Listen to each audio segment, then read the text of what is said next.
Llegamos ahora al momento en que tenemos que, de las etapas y riesgos que hemos identificado, tenemos que evaluar e identificar aquellos puntos de control crítico que hay en nuestro proceso. Bueno, voy a intentar definir este concepto, que es un concepto importante y que a veces, o en alguna ocasión, no se aplica correctamente. La experiencia mía en empresas de fabricación de material envasado para alimentos es que no es habitual que haya puntos críticos de control en este tipo de actividades, que los pueda haber, pero lo más habitual es que los riesgos se puedan controlar a través de prerequisitos, de medidas preventivas, pero que en ningún caso se llegue a que un punto del proceso tenga la consideración de punto crítico de control. Pero insisto que se puede dar el caso. Es bastante habitual también que para definir si una etapa del proceso es un punto crítico de control o no, se utilice un árbol de decisión. Yo también los utilizo, pero mi opinión es que lo más importante es tener claro el concepto de punto crítico de control y utilizar el árbol de decisión como una ayuda. Muchas veces el árbol de decisión se aplica de una manera mecánica y en ocasiones eso nos lleva a generar más puntos críticos del control de los que realmente son necesarios. Y eso no es bueno porque cargamos nuestro sistema de registros y controles que posiblemente podríamos haber evitado. Un punto. Primero vamos a ver qué implica el hecho de que una etapa sea un punto crítico de control.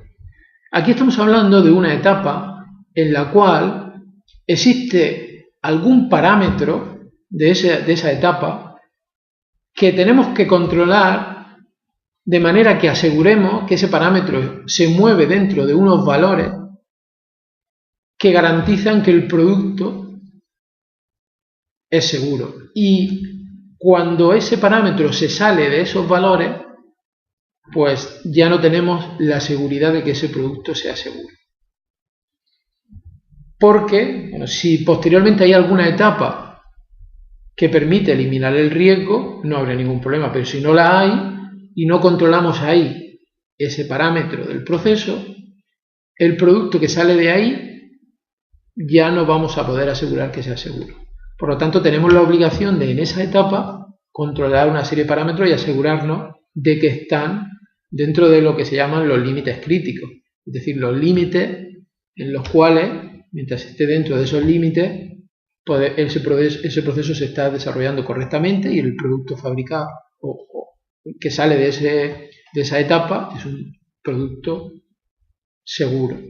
Bien, pues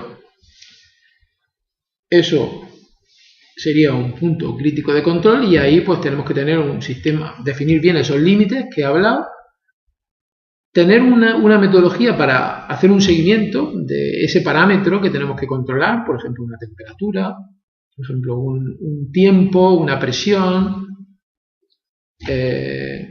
bueno, pues serían los parámetros que nosotros tenemos que controlar, definir los límites, los valores entre los que se tienen que mover esos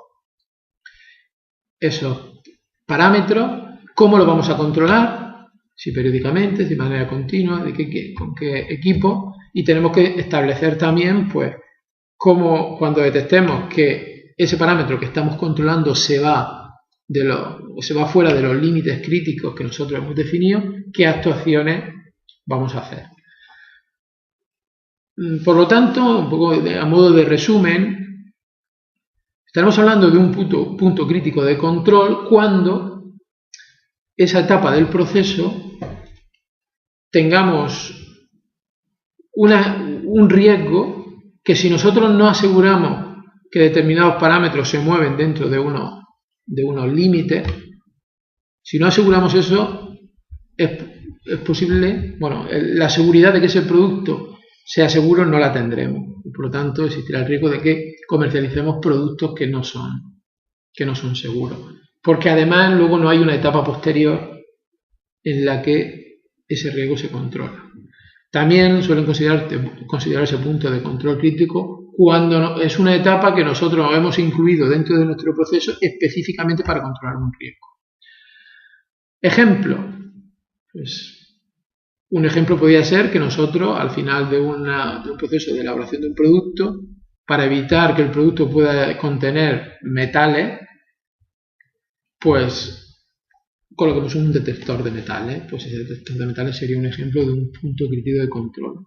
Es una etapa que hemos incluido dentro de nuestro proceso porque hemos visto que es necesaria para garantizar que los productos que salen de ese proceso pues no tienen una contaminación concreta, en este caso, que no tienen pues, restos de metales. Sería un ejemplo. Otro ejemplo sea pues, que tengamos una etapa en la cual nosotros esterilizamos nuestro producto. Esa esterilización, si la hacemos con temperatura o con cualquier otro medio, pues tendremos que controlar determinados parámetros para asegurarnos que esos parámetros siempre están dentro de los parámetros que tienen que estar y por lo tanto los productos que salen de esa etapa están esterilizados. Bueno, pues serían ejemplos de lo que sería un punto crítico de control. ¿De acuerdo? Bueno, y esto bueno, es algo que es importante que tengamos presente.